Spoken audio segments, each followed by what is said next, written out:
नमस्कार। इस वीडियो में हम 13 अक्टूबर के करंट अफेयर्स करेंगे। मैं आपको बता दूं कि 9 to 24 of this month I am taking these classes. 24 तक हमारी जो नुजत सना मैम है वो छुट्टी पे हैं, वो 25 या 26 को ज्वाइन करेंगी। तब तक ये क्लासेस मैं करा रहा हूँ। ठीक है। आज का पहला क्वेश्चन है, विच institution released the trade and development report. तो ये जो रिपोर्ट है ये एक फ्लैगशिप रिपोर्ट है United Nations conference on trade and development. ठीक है। UNCTAD अंकटाड जिसको हम लोग बोलते हैं, इसकी एक ये फ्लैगशिप रिपोर्ट है। ये रिपोर्ट जो है अभी हाल ही में रिलीज हुई है। पहले अंकटाड के बारे में समझ लीजिए। ये एक इंटर गवर्नमेंटल ऑर्गेनाइजेशन है, जिनेवा में इसका सेक्रेटेरिएट है, स्विट्ज़रलैंड में।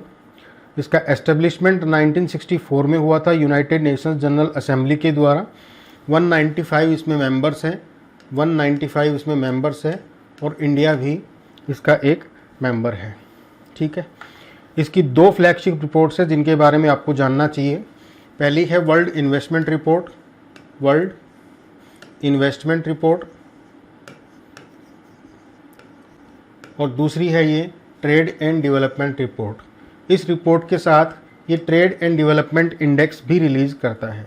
इसके अलावा अंकटाड की 2 या 3 और रिपोर्ट्स हैं जिनके बारे में आप थोड़ा ध्यान रख सकते हैं। पहली इकोनॉमिक डेवलपमेंट इन अफ्रीका वाली रिपोर्ट, दूसरी लीस्ट डेवलप्ड कंट्रीज रिपोर्ट, और थर्ड एक है digital economy report, digital economy report. ठीक है। अंकटाड की रिपोर्ट्स पर अक्सर क्वेश्चंस आते हैं, तो ये चीज़ आप एक बार याद रख लीजिए। नेक्स्ट क्वेश्चन है, perseverance rover has recently captured dust devil on which planet.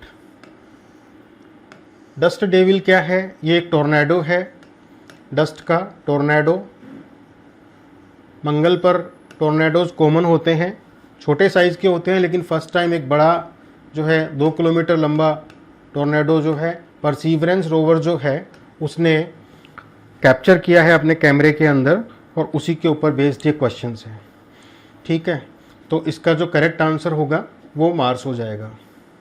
यहाँ पे एक चीज़ ये है कि ये परसीवरेंस रोवर क्या है, ये 2020 में जो है इसको नासा ने लॉन्च किया था। 2020 में इसको नासा ने लॉन्च किया था। अभी ये एक्टिव है वहाँ पे, और इसका जो ऑब्जेक्टिव था वो था वहाँ की जियोलॉजी को स्टडी करना और look for the science of past if any kind of microbial life was there. ठीक है।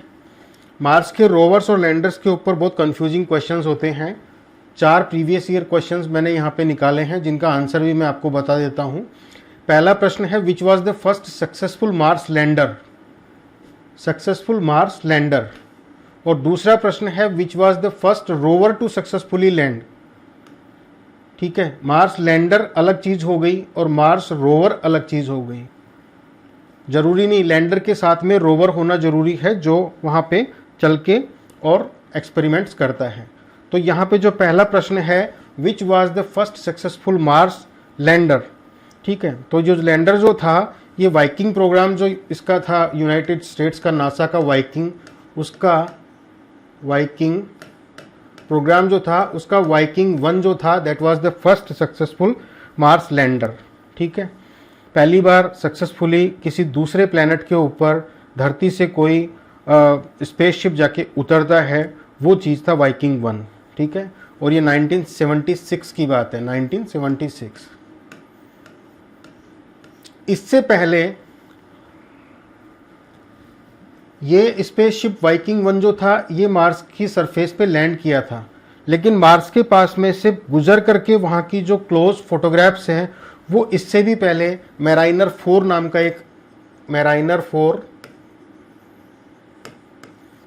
का एक स्पेसक्राफ्ट था नासा का, उसने ये 1964 में भेजी थी। तो जो फर्स्ट सक्सेसफुल मार्स लैंडर था वो वाइकिंग 1 था। ये यूएस स्पेसक्राफ्ट था बाय नासा। दूसरा प्रश्न है कि which was the first rover to successfully land on Mars. तो रोवर की अगर हम बात करें तो रोवर जो था वो था सोजोर्नर।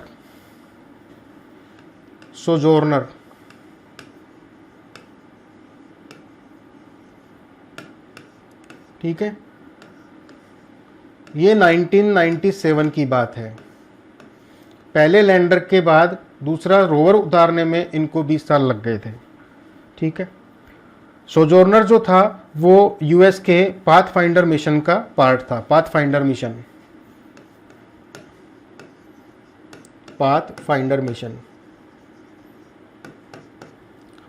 ठीक है। तीसरा प्रश्न है, how many countries have successfully sent rovers to Mars. इस प्रश्न को कैसे भी फ्रेम किया जा सकता है। आपको 4 कंट्रीज दे दिए, आइडेंटिफाई करना है किस किस ने अभी तक मार्स पे रोवर्स छोड़े हैं। तो ये क्वेश्चन जो है ये रोवर्स के ऊपर है। ठीक है। ऑर्बिटल मिशन नहीं है, क्योंकि ऑर्बिटल मिशन तो इंडिया ने भी किया है, और सिर्फ रोवर्स को जो है आज तक सिर्फ 2 ही कंट्रीज भेजे हैं। फर्स्ट है यूएसए और दूसरा है चाइना। सक्सेसफुली रोवर्स को जो है सिर्फ 2 कंट्रीज भेज पाए हैं मार्स के ऊपर, और वो है first US and second is China. ठीक है। यूएस जो था उसका ये सोजोर्नर था, और चाइना जो है उसका एक मिशन है तियानवेन वन। इस मिशन में जूरोंग नाम का एक रोवर जो है इन्होंने भेजा था चाइना ने। ठीक है। चौथा क्वेश्चन है, which was the first spacecraft to land near north pole of Mars. किसी एग्जाम में पूछा गया था ये नॉर्थ पोल ऑफ मार्स जो है उसके ऊपर। तो ये क्वेश्चन जो है ये फिनिक्स आएगा, इसका आंसर फिनिक्स। ये भी एक नासा का मिशन था, और it was the first spacecraft to land near the north pole of Mars. ठीक है। तो ये कुछ क्वेश्चंस थे जो अभी पिछले कुछ एग्जाम्स में पूछे गए थे मार्स मिशंस के ऊपर। ठीक है। नेक्स्ट क्वेश्चन है अपना, the union cabinet has approved setting up of central tribal university in which state. तो काफ़ी इंपॉर्टेंट क्वेश्चन हो गया है ये। सेंट्रल ट्राइबल यूनिवर्सिटी जो है वो तेलंगाना में आएगी। तेलंगाना के अंदर ये यूनिवर्सिटी जो है ये मुलुगु डिस्ट्रिक्ट में है, आने वाली है, प्रपोज्ड है। करीब 900 करोड़ रुपए का खर्च करके और ये यूनिवर्सिटी बनाई जाएगी। इस यूनिवर्सिटी का नाम होगा समक्का सरक्का सेंट्रल ट्राइबल यूनिवर्सिटी। ठीक है। इसमें सेंट्रल यूनिवर्सिटीज एक्ट जो है उसका अमेंडमेंट किया जाएगा और उसके बाद में इसका एस्टेब्लिशमेंट किया जाएगा। ठीक है। नेक्स्ट क्वेश्चन है, विच स्टेट और UT hosts the Sammakka Saralamma जातरा। देखिए ये जो है ये एक ट्राइबल फेस्टिवल है तेलंगाना का।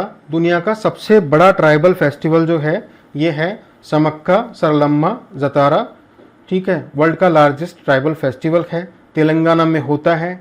वहाँ पे एक देवी और उनकी 2 माँ बेटी हैं जिन्होंने ट्राइबल रिवोल्ट किया था काकतिया रूलर्स के अगेंस्ट में। कोया ट्राइब से वो बिलोंग करती थी, और काकतिया रूलर्स ने जो उनके ऊपर अनफेयर टैक्सेस लगाए थे उनके विरोध में उन्होंने जो है वहाँ पे रेबेलियन किया था और अपनी जान की बाजी लगाई थी। तो ये वहाँ पे देवी, दोनों देवी के रूप में पूजी जाती है, समक्का और सरलम्मा। ठीक है। तो इन्हीं के सम्मान में ये फेस्टिवल होता है, ट्राइबल फेस्टिवल, और ये दुनिया का सबसे बड़ा ट्राइबल फेस्टिवल होता है। ध्यान आपको रखना है कि ये तेलंगाना में ही होता है, और इन्हीं के नाम पे जो है इंडिया की पहली सेंट्रल ट्राइबल यूनिवर्सिटी आ रही है। अगला प्रश्न है, विच स्टेट और UT ban the cultivation of Pusa 44 paddy variety. इसका आंसर पंजाब है। पंजाब के जो मुख्यमंत्री हैं उन्होंने ये बोला है कि ये जो पार्टिकुलर वैरायटी है पूसा 44 बहुत ज़्यादा पानी कंजम्पशन करती है और स्टेबल प्रोडक्शन भी ज़्यादा करती है, तो इसकी वजह से अगले साल इसके ऊपर बैन लगा दिया जाएगा। ठीक है। नेक्स्ट क्वेश्चन है, which country collaborated with UNESCO on AI oversight project. देखिए ये AI ओवरसाइट प्रोजेक्ट जो है ये यूरोपियन यूनियन जो है उसकी तैयारी चल रही है AI पर किसी भी प्रकार से उसके ऊपर एक लेजिस्लेटिव कंट्रोल करने की AI के यूज़ की। तो यूरोपियन यूनियन जो है वो लाने वाला है एक EU artificial intelligence act, EU AI act, और इस एक्ट की जो है तैयारी चल रही है। इस तैयारी के अंदर यूरोपियन कमीशन जो है, यूरोपियन कमीशन वो भी सपोर्ट कर रहा है, और फिलहाल जो है सपोर्ट जो है इस प्रोजेक्ट के अंदर नीदरलैंड और यूनेस्को दोनों मिलके काम कर रहे हैं। तो इसका जो करेक्ट आंसर होगा वो होगा द नीदरलैंड्स। ठीक है, नेक्स्ट क्वेश्चन है Rooppur nuclear power plant which was seen in the news is in which country. तो ये रूपपुर न्यूक्लियर पावर प्लांट जो है ये बांग्लादेश में है। न्यूज़ में ये अभी इसलिए था क्योंकि वहाँ पे रशिया से यूरेनियम की एक खेप आई है जो कि इस पावर प्लांट में काम में आएगी। नेक्स्ट क्वेश्चन है which Indian state announced one time payment for gig workers. Gig workers के लिए कौन से स्टेट ने एक वन टाइम पेमेंट अनाउंस किया है? करेक्ट आंसर इसका जो है वो राजस्थान है। राजस्थान की जो सरकार है उसने एक नया इनिशिएटिव किया है कि जो गिग वर्कर्स हैं उनको वन टाइम पेमेंट दिया जाएगा 5,000 रुपये का। जो ऐसे वर्कर्स हैं जो गवर्नमेंट के साथ में रजिस्टर करते हैं उनको 5,000 रुपये दिए जाएंगे और उस पैसे को वो यूज़ करके अपने हेलमेट्स, यूनिफॉर्म्स और जो भी नेसेसरी चीज़ें हैं वो अपने डेली वर्क के लिए उसको परचेज कर सकते हैं। यहाँ पे एक पॉइंट आ जाता है गिग इकोनॉमी क्या होती है, गिग वर्कर्स क्या होते हैं। गिग इकोनॉमी जो है बेसिकली आप इसको फ्रीलांसर वाली इकोनॉमी कह सकते हो। ये बेसिकली एक लेबर मार्केट है और इसमें जो है शॉर्ट टर्म कॉन्ट्रैक्ट्स होते हैं, फ्रीलांस वर्क्स होते हैं, परमानेंट जॉब्स नहीं होती। आप ओला या उबेर यूज़ करते हो तो उनके जो कैब ड्राइवर्स होते हैं वो गिग वर्कर्स हो गए। इसके अलावा आप स्विगी से या जोमेटो से खाना मंगवाते हो तो उनके जो डिलीवरी पर्सनस हो गए उनका भी ये गिग वर्कर्स ही में ही वो लोग आएंगे। इसके अलावा फ्रीलांसर्स हो गए, बहुत सारे ऑनलाइन कंटेंट राइटर्स हो गए, एजुकेटर्स हो गए, सब गिग इकोनॉमी का ही पार्ट है ये सब। ठीक है, नेक्स्ट क्वेश्चन है CTBT which was seen in news is an agreement related to which of this. तो CTBT है कॉम्प्रिहेंसिव न्यूक्लियर टेस्ट बैन। ये ट्रीटी जो है एक लीगली बाइंडिंग ट्रीटी है, comprehensive nuclear test ban treaty. ठीक है, अभी हाल ही में जो रशिया के प्रेसिडेंट है पुतिन, उन्होंने ये बोला है कि भाई हम जो है इस ट्रीटी को रिवोक करेंगे। इसका जो रेटिफिकेशन हमने किया था वो हम वापस से इसको रिवोक कर देंगे। इसको करने के लिए रशिया की जो पार्लियामेंट है जिसको ड्यूमा बोलते हैं, ड्यूमा, वहाँ पे एक एक्ट पास किया जाएगा और इसका रेटिफिकेशन वो लोग रिवर्स करने वाले हैं। ये जो ट्रीटी है इसको रशिया ने 1996 में साइन किया था और सन 2000 में इसको जो है इन्होंने रेटिफाई कर दिया था। रशिया ये बोलता है कि जो अमेरिका है उसने साइन किया इसको लेकिन रेटिफाई नहीं किया था। अमेरिका ने इस ट्रीटी को 1996 में साइन कर दिया था लेकिन उसके बाद में रेटिफिकेशन के लिए जब उनकी सीनेट में ये आया तो उन्होंने अपोज कर दिया और सीनेट जो है उसने इसके अगेंस्ट में वोट किया और 1999 के अंदर यूएस ने मना कर दिया कि हम इसको रेटिफाई नहीं करेंगे। तो ये चीज़ है, ये किसी भी प्रकार के न्यूक्लियर टेस्ट पर बैन लगाती है। इंडिया ने इसको साइन या रेटिफाई नहीं किया हुआ है। ये ज़ीरो यील्ड ट्रीटी है, zero yield treaty, zero yield treaty. इसका मतलब ये हो गया कि किसी भी प्रकार का न्यूक्लियर एक्सप्लोजन, चाहे मिलिट्री पर्पस हो चाहे पीसफुल पर्पस हो, व्हाटएवर एक्सप्लोजन आप नहीं कर सकते। ये इस ट्रीटी का बेसिक फंडामेंटल है। नेक्स्ट क्वेश्चन है Narges Mohammadi who won 2023 Nobel prize for peace is from which country. तो शी इज फ्रॉम ईरान। एक वहाँ की ह्यूमन राइट एक्टिविस्ट है और जर्नलिस्ट है और फिलहाल ये ईरान की जेल में है। ठीक है, इनका एक ऑर्गेनाइजेशन है जिसकी वाइस प्रेसिडेंट है। उस ऑर्गेनाइजेशन का नाम है defenders of human rights centre, DHRC। 2023 का नोबेल पीस प्राइज़ इनको दिया गया था क्योंकि इन्होंने आवाज़ उठाई। ईरान की जो लेडीज़ है, ईरान की जो औरतें हैं, उनके ऊपर जो ऑपरेशन करती है वहाँ की गवर्नमेंट और जो उनका जो दमन करती है, ये उसके खिलाफ इन्होंने आवाज़ उठाई। अभी इनकी जो टोटल सेंटेंसेस है, टोटल सज़ा है वो 31 साल की है और 12 साल के लिए एटलीस्ट ये साइमल्टेनियसली उनको काटेंगे तो 12 साल के लिए ये जेल में रहना है इनको। इसके बाद में नेक्स्ट क्वेश्चन है डाकर डिक्लेरेशन 2023। ये डाकर डिक्लेरेशन जो है ये अभी न्यूज़ में था, ये किस फील्ड से रिलेटेड है? तो इसका आंसर क्लाइमेट चेंज होगा। डाकर डिक्लेरेशन जो है बेसिकली ये तैयारी है किसकी? कॉन्फ्रेंस ऑफ पार्टीज़ की। कोप 28 जो है वो होने वाली है। कोप 28 किसकी? कॉन्फ्रेंस ऑफ पार्टीज है under United Nations framework for United Nations framework convention on climate change, UNFCCC। इस कन्वेंशन की करीब करीब हर साल एक कॉन्फ्रेंस ऑफ पार्टीज़ होती है, जो इसके मेंबर्स हैं उनकी कॉन्फ्रेंस होती है और वही इसकी हाईएस्ट डिसीजन मेकिंग बॉडी होती है। ठीक है, उसकी तैयारी चल रही है। पिछली बार वो शर्म अल शेख इजिप्ट में हुई थी, कोप 27, और कोप 28 जो है वो दुबई में होने वाली है। उसकी ये प्रिपरेशन है। प्रिपरेशन से पहले एक मिनिस्टर्स जो थे लीस्ट डेवलप्ड कंट्रीज़ के, उनकी एक मीटिंग हुई थी और उस मीटिंग में उन्होंने जो है ये डाकर डिक्लेरेशन नाम से रिलीज़ किया था। ये डाकर डिक्लेरेशन जो है इसमें कुछ उनकी डिमांड्स है लीस्ट डेवलप्ड कंट्रीज़ की। वो कहते हैं कि कोप 28 में ये डिमांड्स हमारी पूरी की जानी चाहिए। ठीक है, और ये आज के क्वेश्चंस हैं जिनके जवाब आपको कमेंट्स में लिखने हैं। पहला प्रश्न है, northern India's first nuclear plant is set to come up in which state. ये किसी एग्जाम में पूछा गया है, काफ़ी पुराना क्वेश्चन है, 2022 का क्वेश्चन है ये, और आपको ये बताना है कि ये नॉर्दर्न इंडिया का जो फर्स्ट न्यूक्लियर प्लांट है वो कौन से स्टेट में आने वाला है। अगला प्रश्न है, साउथ लोनक